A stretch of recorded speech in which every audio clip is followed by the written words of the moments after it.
Hello student, today I am continuing our second lesson. Lesson number 2, India Events After 1960 Part 2. In our last history session, I just given the introduction of this lesson. So let's see how the several social reforms of including policies and programs for the weaker section of the society were sought to be implemented. So open your history book and open the page number 5. You can see here is the picture of the Pandit Jawaharlal Nehru. As you all know that he was the first Prime Minister of India. So that was the period of 1960. Several events occurred which had a huge impact on the political situation in India. The regions of Goa, Diu and Daman were freed from Portuguese rule and became parts of Indian Federation.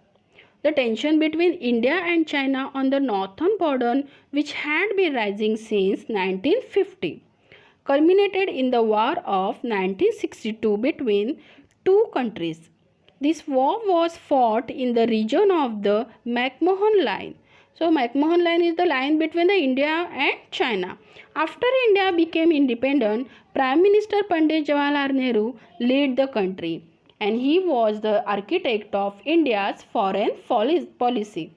His contribution to the social and economic development of India is significant.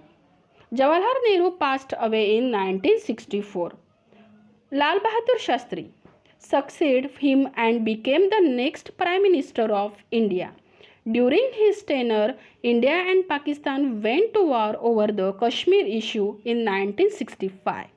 The Soviet Union tried to mediate between the two countries.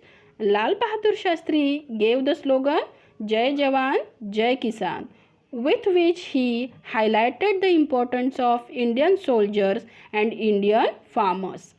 Lal Bahadur Shastri breathed his last at Takshant in 1966. After Lal Bahadur Shastri, Indira Gandhi became the Prime Minister of India in 1966. Her decision-making ability was admirable, and her decision regarding the nationalization of banks and cancelling pensions of princes had far-reaching effects. During her tenure, Pakistan's oppressive policy in East Pakistan resulted in a big movement there. And this movement was led by Sheikh Mujibur Rahman and his organization. And that organization was called as Mukti Bahini. And this crisis in East Pakistan affected India as well because of millions of refugees came to India. Now, in the period of 1970, the 1971 war between India and Pakistan led to the creation of an independent country called Bangladesh. Role of Prime Minister Indira Gandhi's strong leadership was prominent in this issue.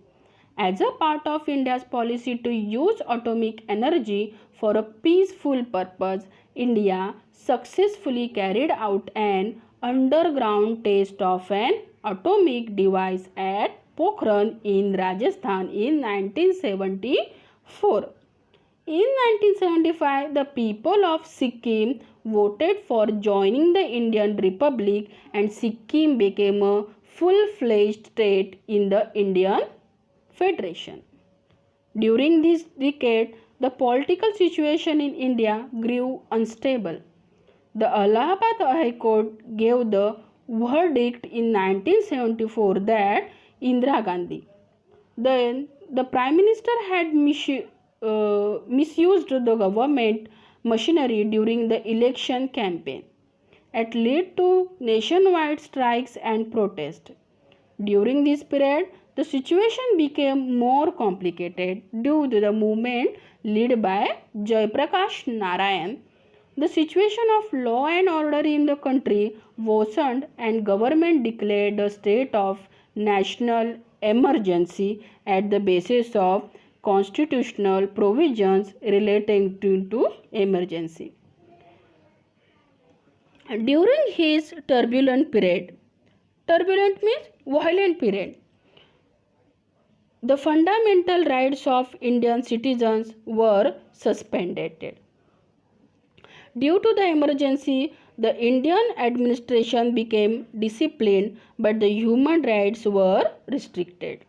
The period of national emergency lasted from 1975 to 1977, and after that, general elections were conducted.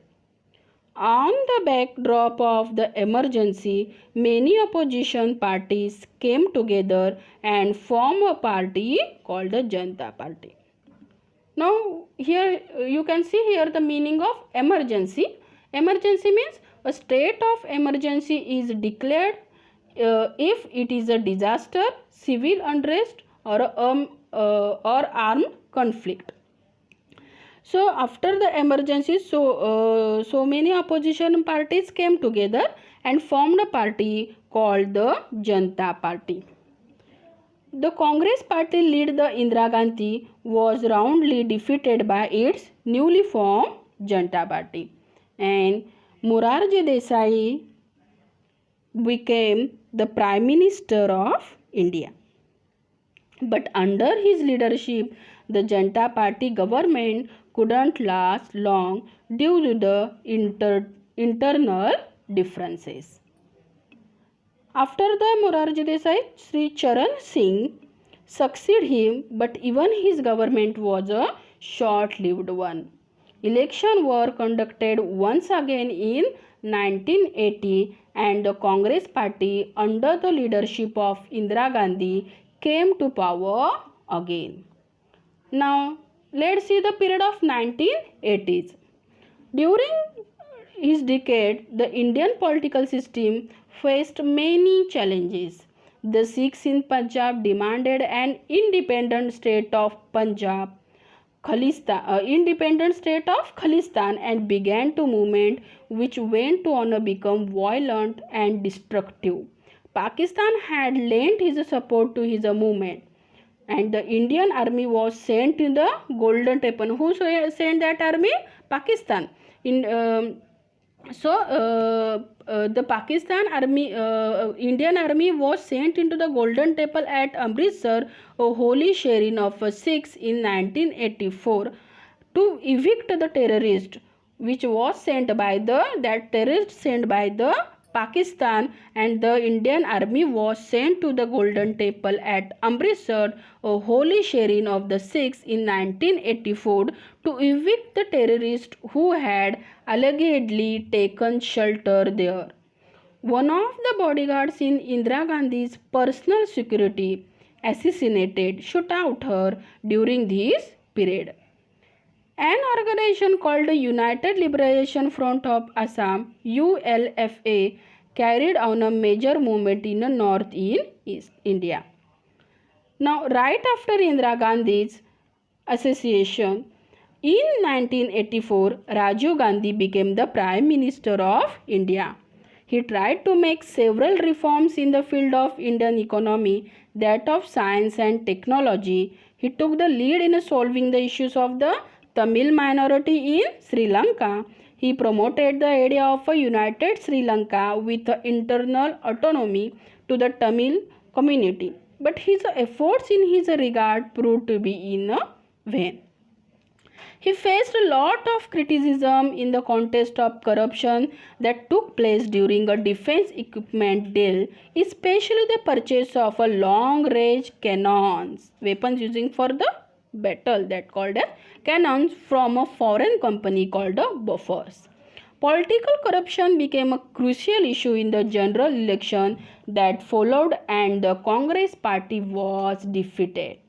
And several political parties form a coalition. Coalition means joining together, called the Janata Dal, and after the forming the Janata Dal, Vishwanath Pratap Singh became the next Prime Minister of India.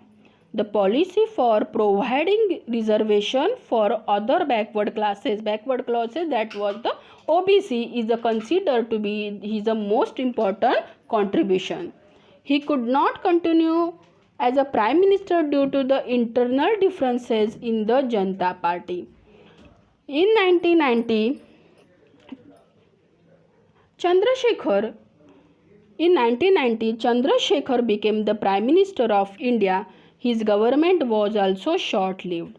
In 1991, during the election campaign, the terrorist organization in Sri Lanka, Liberation Tigers of Tamil Eelam (LTTE), assassinated Rajiv Gandhi, and Rajiv Gandhi was acquitted from Bofors case by the court in 2004.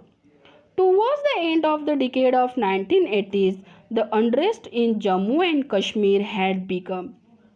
And this program grew serious day by day, and today it has taken the form of a terrorist. And the terrorist activity there forced the Kashmir Pandits to leave the valley. Now let's see the changes after 1991. The year 99 was very important in the history of the world as well as India. The Soviet Union disintegrated into several different small countries and the Cold War came to an end. In India, the government under the leadership of Prime Minister P.V. Narasimha Rao initiated many changes in the Indian economy. During this period, the Ram Janmabhoomi and Babri Mosque issue at Ayodhya came to the forefront. In the election conducted between 1996 and 1919, no political party got a clear majority in the Lok Sabha.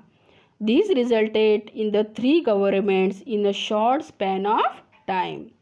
Those led by Prime Minister Atal Bihari Vajpayee, H.D. Deve Gowda and Indra Kumar Gujral were amongst them.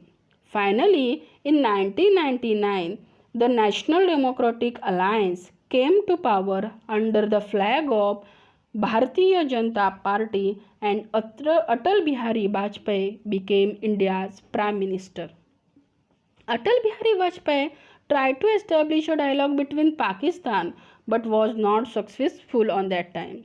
And India conducted a number of nuclear tests under the leadership of Atal Bihari Vajpayee, and in the period of 1998 and declared herself India declared herself as an atomic power.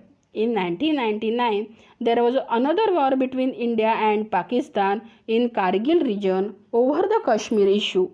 And on that time also, India defeated the Pakistan in this war as well. So today we seen that important events between 1947 to 2000 during the tenure of Prime Minister. Till now, thank you.